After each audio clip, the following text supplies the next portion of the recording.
chapter 12.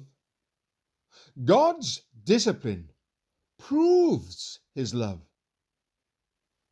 Therefore, since we are surrounded by such a huge crowd of witnesses to the life of faith, let us strip off every weight that slows us down, especially the sin that so easily trips us up, and let us run with endurance the race God has set before us. We do this by keeping our eyes on Jesus, the champion who initiates and perfects our faith. Because of the joy awaiting him, he endured the cross, disregarding its shame. Now he is seated in the place of honor beside God's throne. Think of all the hostility he endured from sinful people. Then you won't become weary and give up.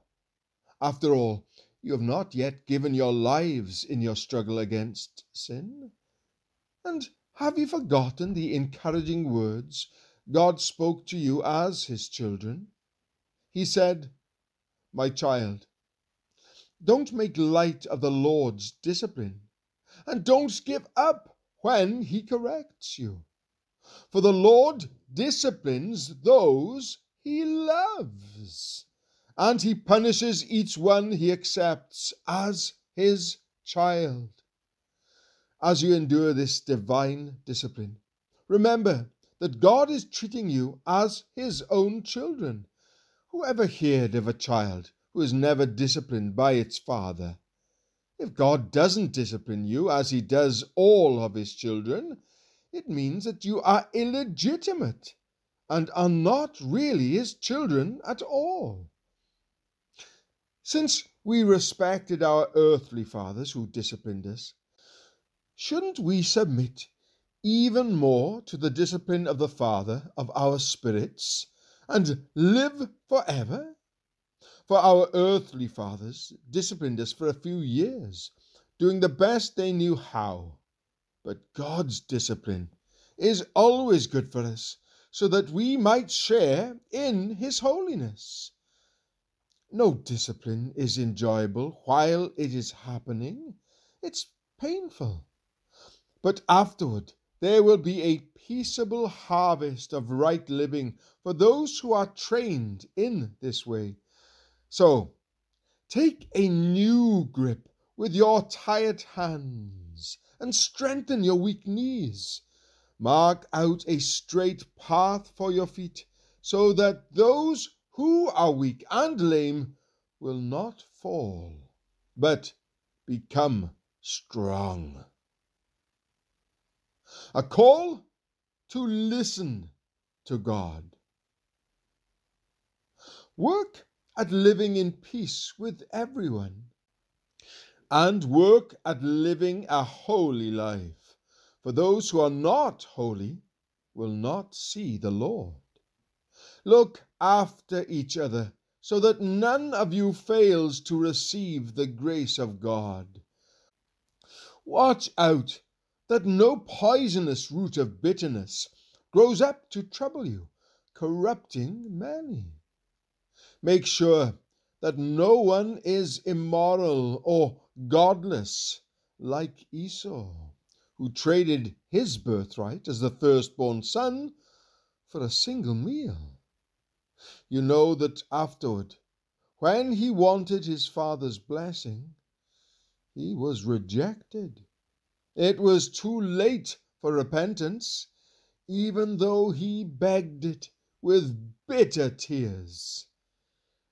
You have not come to a physical mountain, to a place of flaming fire, darkness, gloom, and whirlwind, as the Israelites did at Mount Sinai, for they heard an awesome trumpet blast, a voice so terrible that they begged God to stop speaking. They staggered back under God's command. If even an animal touches the mountain, it must be stoned to death. Moses himself was so frightened at the sight that he said, I am terrified and trembling. No, you have come to Mount Zion, to the city of the living God, the heavenly Jerusalem, and to countless thousands of angels in a joyful gathering. You have come to the assembly of God's firstborn children, whose names are written in heaven. You have come to God Himself, who is the judge over all things. You have come to the spirits of the righteous ones in heaven, who have now been made perfect. You have come to Jesus, the one who mediates the new covenant between God and people, and to the sprinkled blood, which speaks of forgiveness instead of crying out for vengeance like the blood of Abel.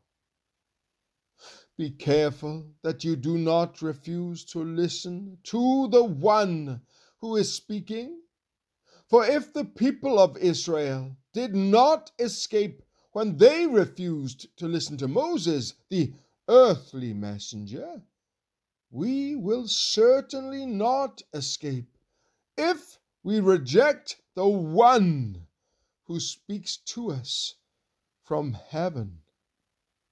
When God spoke from Mount Sinai, his voice shook the earth. But now he makes another promise. Once again, I will shake not only the earth, but the heavens also.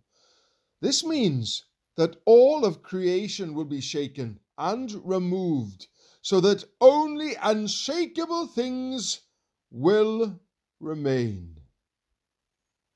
Since we are receiving a kingdom that is unshakable, let us be thankful and please God by worshiping Him with holy fear and awe. For our God is a devouring fire.